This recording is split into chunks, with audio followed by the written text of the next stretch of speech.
Alright, today I'm working on this Mitsubishi that's going off on overcurrent on occasion.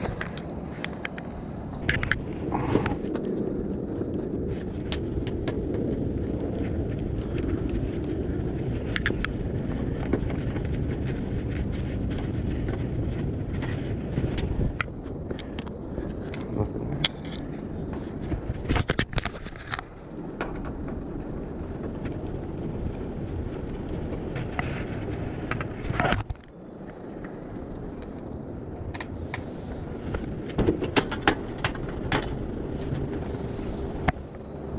Compressor's running.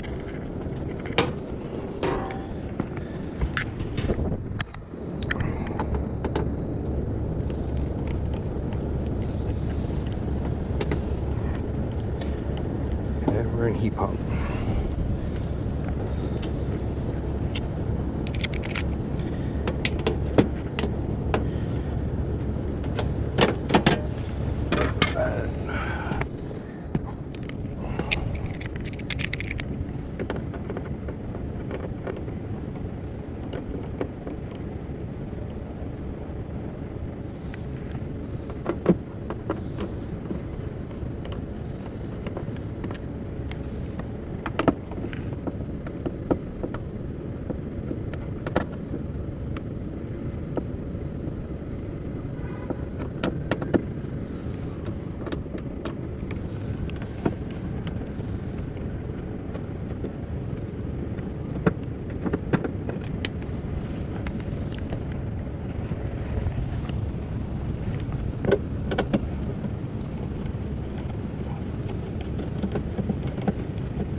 That's actually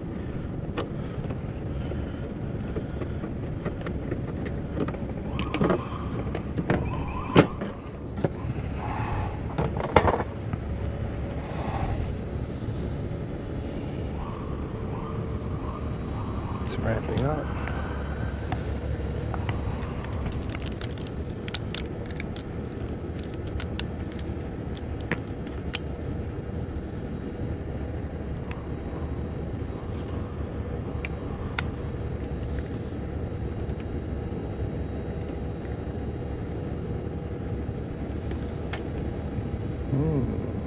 Romex is shielded.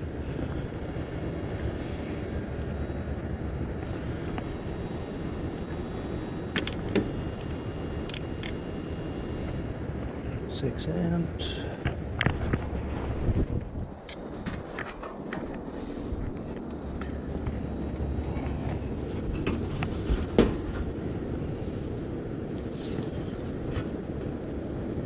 In for downstairs. Hitting the filter board. Diodes. The filter to the power board.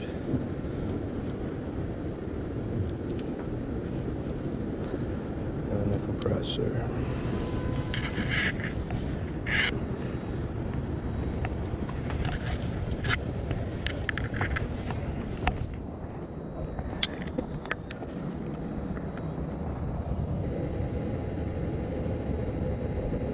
The inverter's up. So tell me what percent the inverter's at on this thing.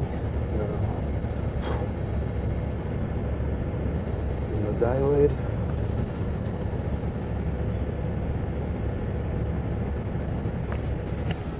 It's 7.4.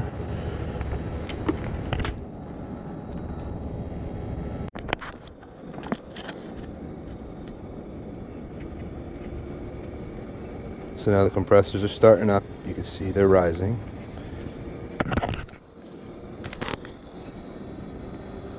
Four amps.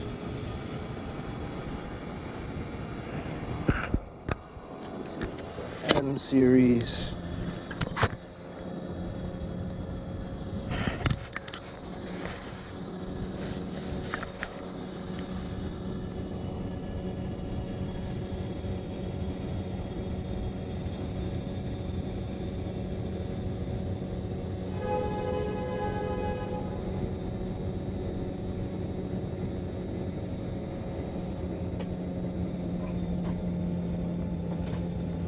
It's not throwing the code inside, right? No, but I went to go turn the bedroom up. Yeah. Kumo cloud, and it says it's into frost mode. All right. That's the bedroom unit right there. And then both aren't blowing right now. Yeah, they close up when they go to defrost, so they're not blowing cold air on you. Okay. You want to switch it to cool? Sure. Can you do it from that thing? Let me see if it'll work. So this unit's connected to the internet? Obviously, if you can... Yeah, the bedroom head is. The living room head's on the thermostat. Oh, all right. So these are not that old at all if they're able to connect to the internet. That's nice. We put the wireless in the bedroom one, I think, last year. All right. All right, so we turn... Yeah, put them both to AC, or else what's going to end up happening is you're going to get them to lock out. Okay. If you have one heat, one cool, because it confuses it.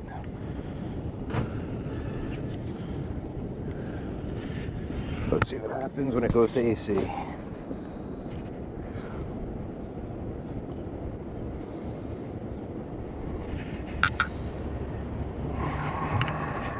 I'm not getting this thing to work at all here. M series. Outdoor.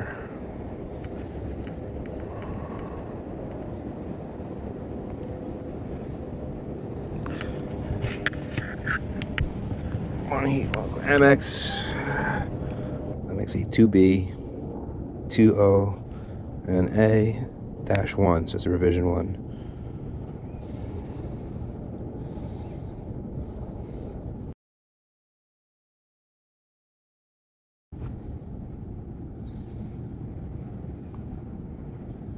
My internet's dead slow, that's why.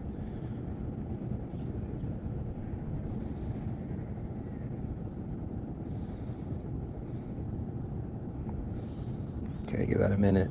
Oh, this is needing a minute.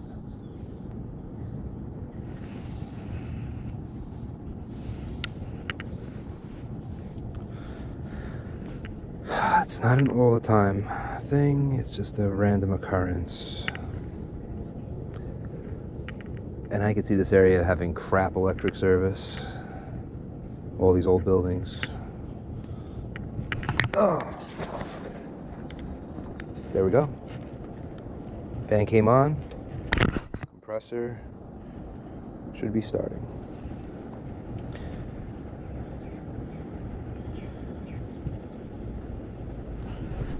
My inverter's starting.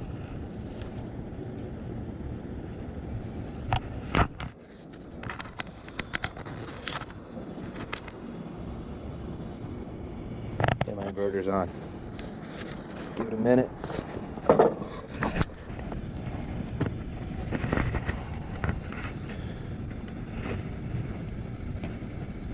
Right now it's running, but there's no way that inverter is up high. And why would it be in defrost mode? I have no ice. Let's let it run and see. I'm curious on why that went defrost mode, but we will find out. And I have that strip right here. I'm missing my Phillips, which renders this useless temporarily. Temporarily, but not for long.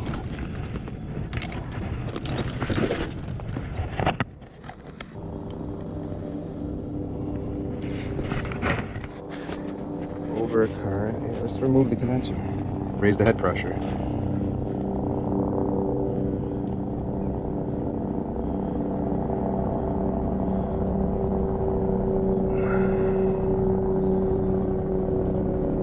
So I'm getting an OverCurrent. That went to frost.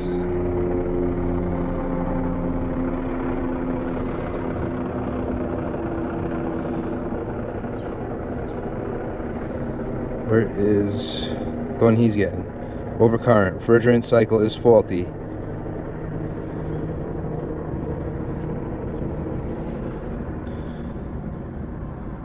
No, I mean, right now we either have a bad compressor or the refrigerant cycle is faulty.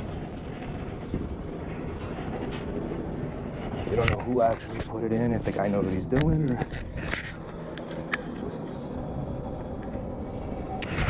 Starting to ramp. Good.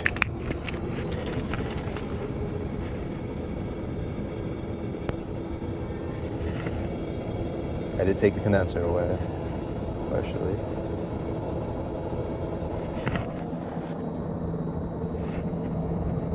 One, two. One, two. So I got 2 blanks on the red light. Outdoor power system.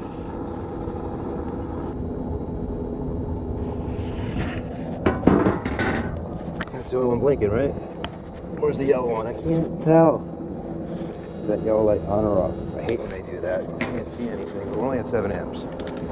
That's not high. Maybe this will help me see the light. I think it's on. Okay, red light is on. I mean, yellow light's on. Red is blinking twice. Yellow.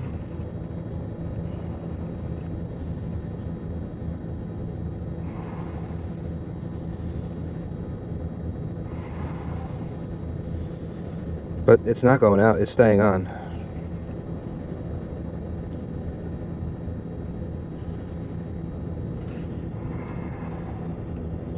Red is the blinking one though.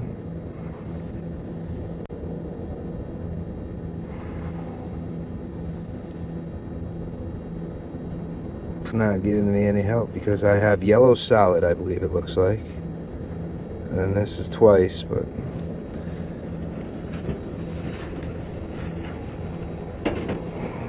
another successful cycle.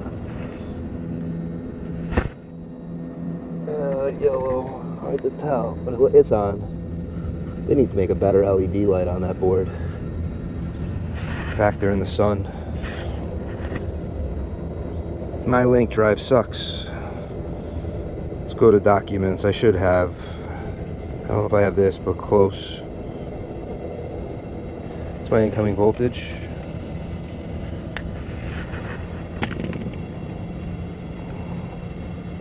$241.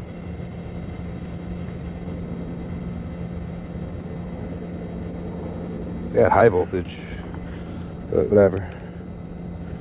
That's LG that I was on yesterday. Mitsubishi.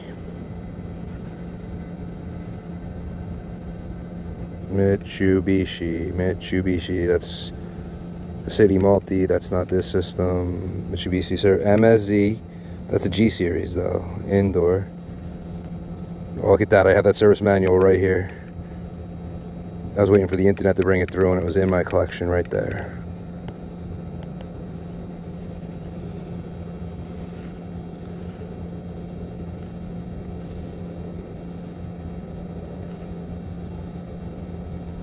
So at 11 o'clock, if I'm here, which I was hoping I wouldn't be, I had to move my truck. Let's go to page 1.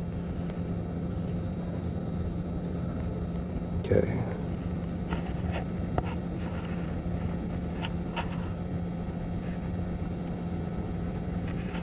Okay.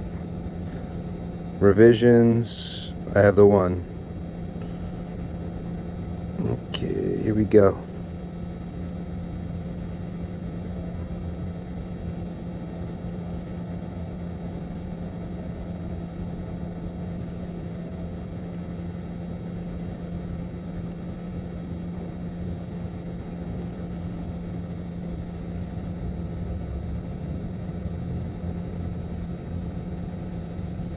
No, I don't need any of that stuff.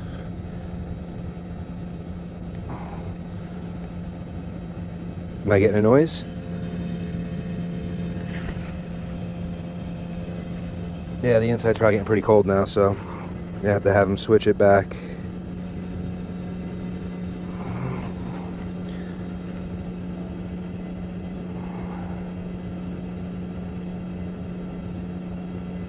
$58.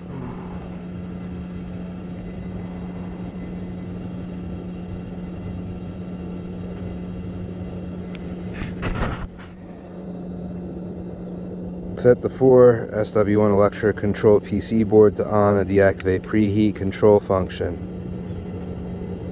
Deactivate preheat control function. Yeah, why would I want to disable it? Moisture gets into the refrigerant cycle. Refrigerant is liquefied. It may interfere with startup.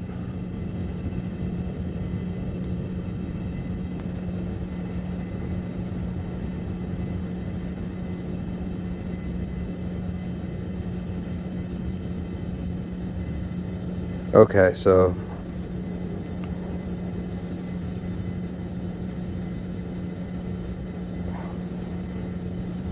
set the 4 of SW1 to on. SW1 right there. 4 is off. So one of the things I just did was I turned the preheat on, kind of like a crankcase heater, to prevent it from starting with too much liquid refrigerant or too cold.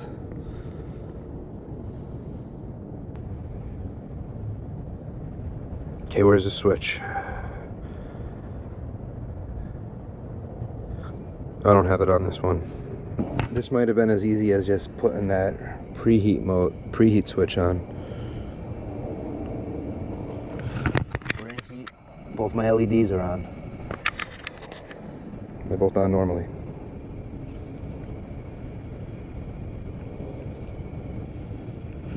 LED 1 is which one? LED 1 is red, LED 2 is yellow.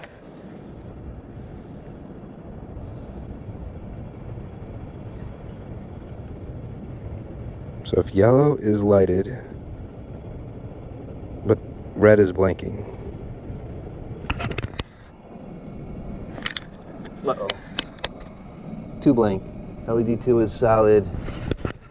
I got the 2 blink on the red. We stopped.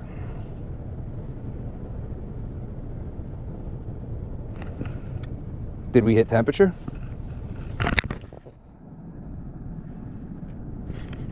Check inside. Yeah, it's blowing some nice cool air out of here, so yeah. I'm just watching right now. I mean, everything is operating good. Like these lights here, like you have inside. You have lights in here that tell me what's happening. Okay. And I'm not getting any faults or anything on them. I'm trying to find something, so I'm just trying to eliminate. I mean, the wires look like this should definitely handle any power that it needs to bring up here. These definitely could handle power going down. Yep. I mean, it could have been, like I'm saying, like cooler mornings that the compressor just wasn't able to start correctly because it might have had a little bit of liquid stuck in it. Okay. And it needs, that heater helps keep the oil, like the oil and refrigerant separated. So I mean, that feature's on. It was a real easy thing to turn on because it was just a little switch on this board. Okay. Everything else was off. I just put the one switch on. Yep. That was the moment you might have noticed that it shut off. When you're downstairs and you saw the power disappear. I don't know if you saw that. Yeah, I did. Yeah, I had to unpower it in order to make that change. You can't do it when it's live. Gotcha. It has to be off. And then when I plug the board back in, it recognizes that that's now on, or else it won't actually ever activate on the controller. Okay. Even though the switch was changed. So that'll always keep the. It'll only be on. I think there's a thermistor that's actually sensing if it's a certain temperature to bring that on. Okay. But in the summertime, I don't think it's going to be active because it's not needed. Right. It's not needed at all. I think they said it's a 50 watt. It's equivalent to like a 50 watt of power. Yeah, so it's not a lot of power. I wish I could say it was 10 watts of power it's using, but what electric heater uses only 10 watts? This motive, we're running heat consuming that again. But then it started backing up in like a month. Yeah. So I don't know. It could have been happening. You know, we had those really cold. Yes. I think it happened multiple times right now. Was that Thanksgiving week, or was there a time before? Because I remember I was unfortunately in the emergency service for Thanksgiving week. Could have been. I know Thanksgiving week was brutal because I got stuck being the emergency guy for that. And I thought going to Thanksgiving, I was like, okay, I'm going to get a little overtime. I'm going to get paid just money for having the on-call for the holiday. And I said, instead, I probably worked the whole time. If I'm remembering correctly, it happened a couple times when it was really cold. Yeah, okay. I turned it off for a little bit. So if it was off for on, like an hour later, it would work. Or maybe 10 not. minutes, 20 minutes, and then again, I turned it off. Yeah. I know there's one time I did 3 or 4 times I couldn't get it to go, and then just started working. So maybe the compressor from lock rotoring over and over again is trying to start got warm enough to separate the. I'm just trying to put like a scenario in on what could have, because the hardest part is when I can't get something to actually fail in front of me to recommend anything, because it's all gambling at that point. If I catch it, I could say yes, it's that power board, it's this, it's that. Because I mean, what did I see? It says right in here, your problem is either a refrigerant or the main power board. Mm-hmm. Let's see, when you got the, where is the fault that you had? I forget. OverCurrent, stop from OverCurrent. Refrigerant cycle is faulty, or IPM or compressor is faulty. Yeah, when I did a quick search on the website. IPM, this is, I mean, it's probably still under some kind of warranty, I would believe. What's the year manufacture? 2010? I can't tell from this. Okay.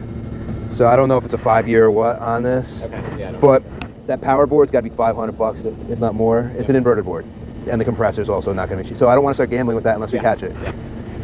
I mean, I don't know what the price of the power board, but it's an inverter board. All inverters are expensive. It's a variable frequency drive. It's not like just a relay on off. Yep. That's where you get your efficiency. That's where you can oversize the ductless split and get away with it because it's ramping. Yeah, it's ramping up and down. It's providing different levels of cooling all the time. If you only have one head on inside, it doesn't need to go the full. What is this? A 3 ton? No, it's not a 3 ton. Almost 2 tons of cooling, but you don't need the full. Almost 2 tons. It's like a little over 1.5 tons of cooling. You don't need the full with one on, so it's going to ramp down and ramp up. Inverters are great, but the problem is when they fail, they're pricey. So that's why unless we catch it, yeah, I agree. At this point, I think we might as well see what happens with actually putting the heater on the compressor. See if that could take care of your problem. Okay. Yeah, because if it's so, if you have any kind of or whatever, that could also do something to the compressor. Okay. Yeah. So I mean, until we actually or somebody find, I don't recommend ever changing anything, just fair. Because it's expensive. Yeah, the components are expensive. Yeah. Yeah, I mean, I'm looking around. I can't find anything, though. Everything's working. Yep. But, I mean, unfortunately, what it says to replace on that, none of those things are cheap. The refrigerant circle, okay, if that was a problem, it would be a problem all the time. Okay. You know what I'm saying? It wouldn't just be like a random thing if this refrigerant is if the refrigerant inside is no good or the piping's no good. Okay. It would be an all-the-time problem. It wouldn't be such a, like, random occurrence. So that part, unless it's severely overcharged, and the problem with that is the only way to know if it's severely overcharged is to pull the gas out and give it a fresh charge. Right, 'cause they do it by weight, right? Yes. You can't just put a gauge on and read the pressure and be like a regular system, because the TXV is in here. A regular system, you have the TXV right before the indoor coil where it's restricting it, so you can get a good reading on your gauge. Okay. Here you'll see a pressure, but you don't actually know what's happening throughout the whole system, which is why they're never supposed to, if you have a leak, just add a little gas. You're supposed to pull the whole thing and put fresh by weight. Is that usually around 50 go that route? I think this unit factory charge is 7.5 pounds is what I thought I saw somewhere. I don't know, it's 5 pounds, 15 ounces, and then it's probably a couple more pounds depending on the length of the lines, at about 30 bucks a pound, somewhere around there. Okay. Yeah, if that route had to be done. Yep. But like I said, if that was really a problem, it would happen in the summertime too on those very hot days. Yeah, and it's...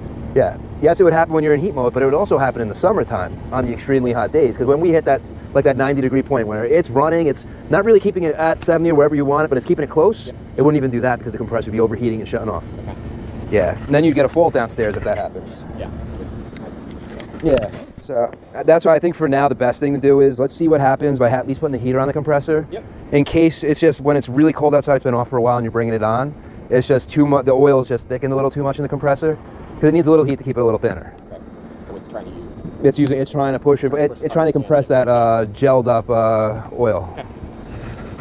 Yeah, so I'm going to close this up for now. I'm going to take the model and serial number off the unit and move it real fast and then close it. Okay, I'm going to, if I don't have it closed in 2 minutes, I'm going to run down. Alright, so what's going on? This video I recorded December 20th, and it is now January 25th. They still haven't called back with it happening again, the overcurrent. So, I mean, I wanted to get this video out. I apologize. I know there's bits and pieces of the video where my sweatshirt's hanging over it.